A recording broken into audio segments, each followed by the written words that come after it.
Selamat malam semuanya, nama saya Salom.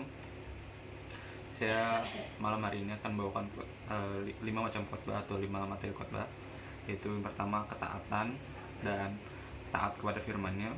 Kedua, berdamai dengan diri sendiri dan bagaimana untuk menjadi pendamai bagi orang lain. Yang terakhir ada amanat agung.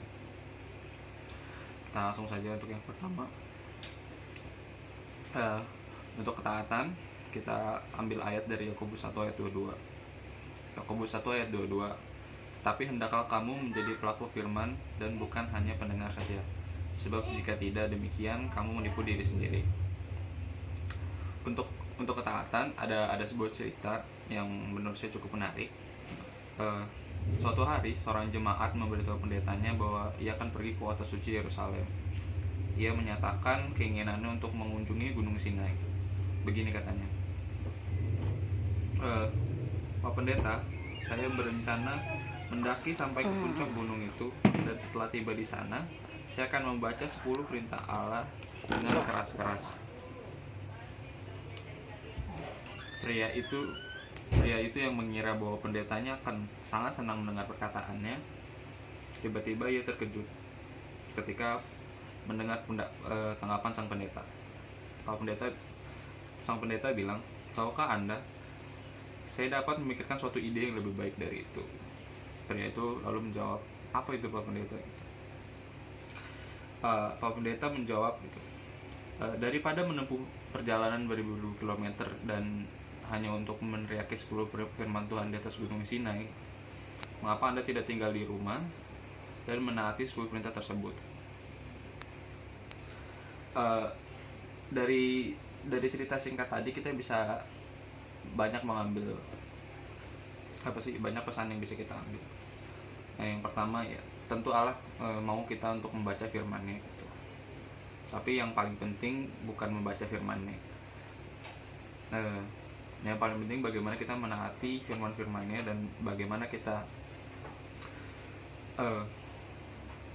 menaatinya dan bagaimana firman-Nya itu menjadi terang buat kita.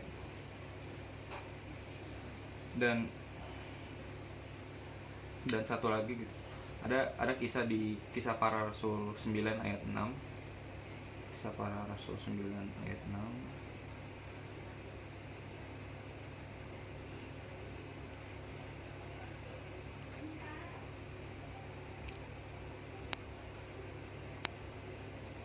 "Tetapi bangunlah dan pergilah ke dalam kota, di sana akan dikatakan kepadamu apa yang harus kau perbuat."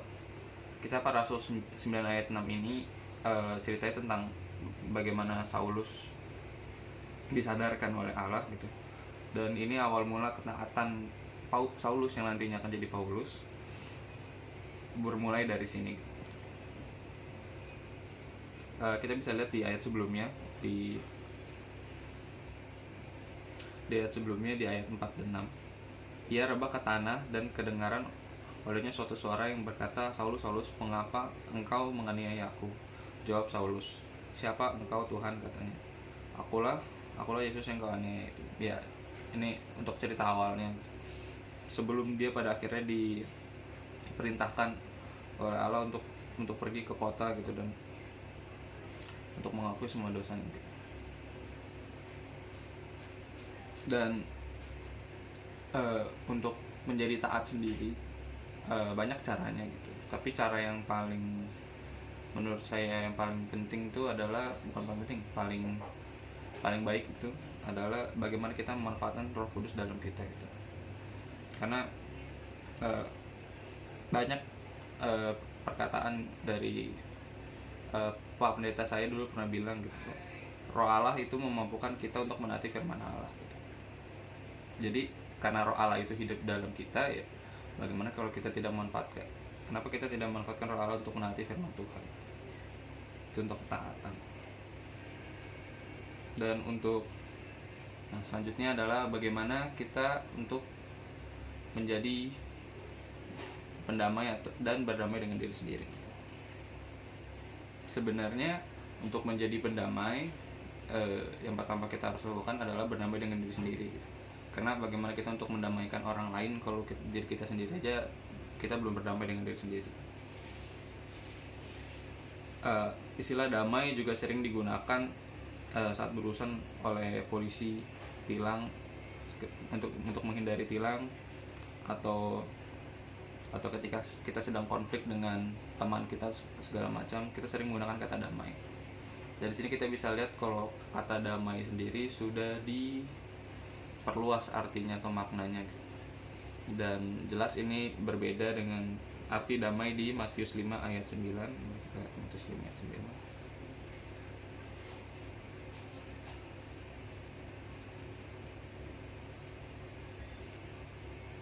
Matius 5 ayat 9. Berbahagialah orang-orang yang membawa damai, karena mereka akan disebut anak-anak Allah.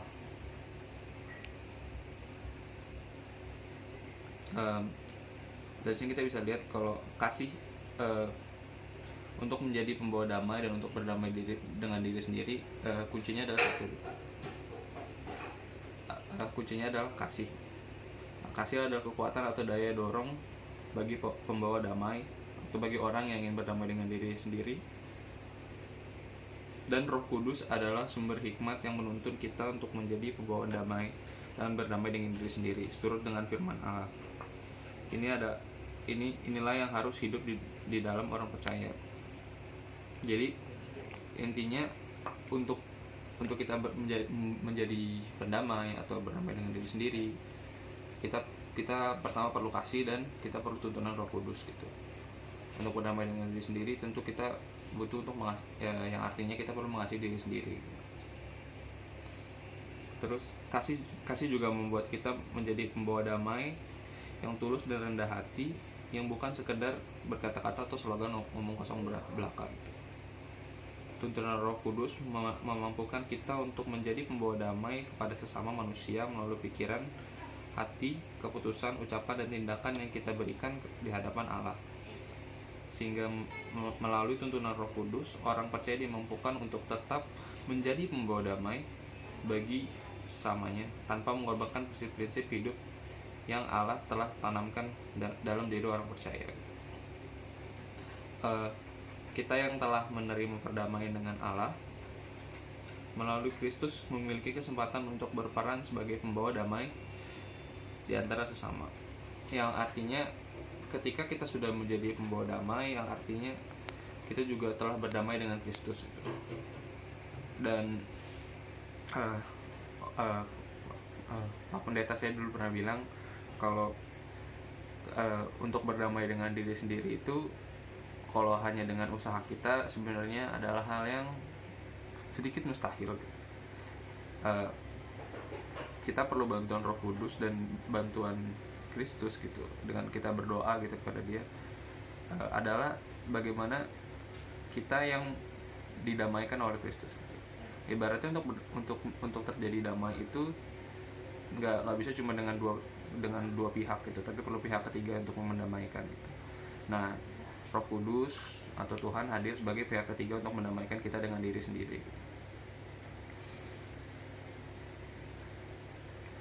Dan jadilah pembawa damai di mana Allah permulakan oleh karenanya. Jadi kita juga sebagai orang percaya gitu harus menjadi pembawa damai dimanapun kita berada. Kita nggak perlu pergi atau nggak perlu khotbah ke stadion yang gede untuk membawa damai dan memberitakan firman Tuhan. Di lingkungan kecil-kecil aja, kayak keluarga, kayak di mungkin teman-teman gitu yang seiman atau yang tidak seiman gitu. Ya tergantung metodenya. Kan kita juga nggak mungkin kita memberitakan firman Tuhan dengan terang-terang dengan orang yang tidak seiman dengan kita. Ya metodenya kita perbarui. Yang terakhir adalah tentang amanat agung. Untuk mengerti tentang apa amanat agung itu, pertama kita datang dari Roma 6 ayat 23a tentang upah dosa. Roma 6 ayat 23. Sebab upah dosa ialah maut. Jelas di sini dibilang kalau sebab upah dosa ialah maut gitu. Kita tidak perlu tafsiran dari ahli-ahli Taurat untuk mengerti ayat 23a Roma 6.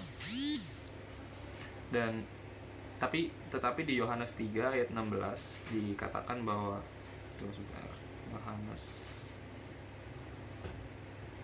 3 ayat 16. Karena begitu besar kasih Allah akan dunia ini sehingga ia telah mengaruniakan anak yang tunggal supaya setiap orang yang percaya padanya tidak binasa melainkan beroleh hidup yang kekal. Kalau di Roma 6 ayat 23 tadi dibilang kalau upah dosa ialah maut, maka di Yohanes 3 ayat 16 ini bagaimana kita selamat dari maut tersebut. Sekali lagi kuncinya adalah kasih gitu. Bagaimana kasih Tuhan akan menyelamatkan kita dari upah dosa tadi.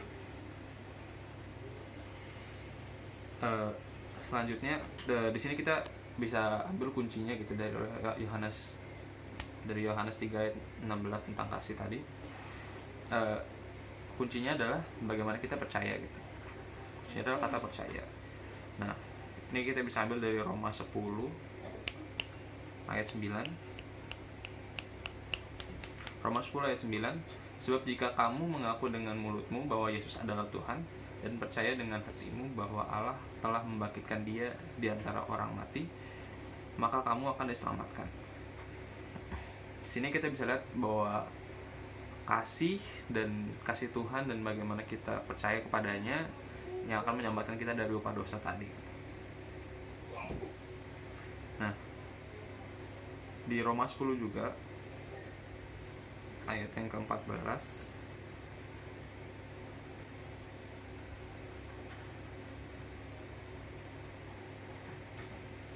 mengatakan bahwa tetapi bagaimana mereka dapat berseru kepadanya jika mereka tidak percaya kepada dia?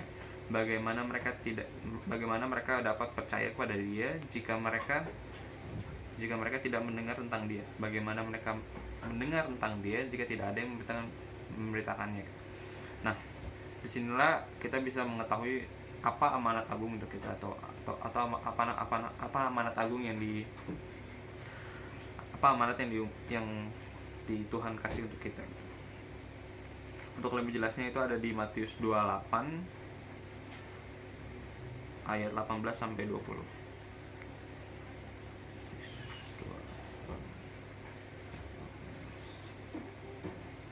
Matius 28 ayat 18 sampai 20. Yesus berkata kepada mereka, "Kepadaku kuberikan segala kuasa di surga dan di bumi. Karena itu pergilah, jadikan semua bangsa muridku dan baptislah mereka dalam nama Bapa, Anak dan Roh Kudus, dan ajarlah mereka melakukan segala sesuatu yang telah kuperintahkan kepadamu, dan ketahuilah aku menyertai kamu senantiasa sampai kepada akhir zaman." Nah, di sini kita bisa lihat bahwa amanat agung yang Tuhan kasih untuk kita itu adalah bagaimana kita untuk memberitakan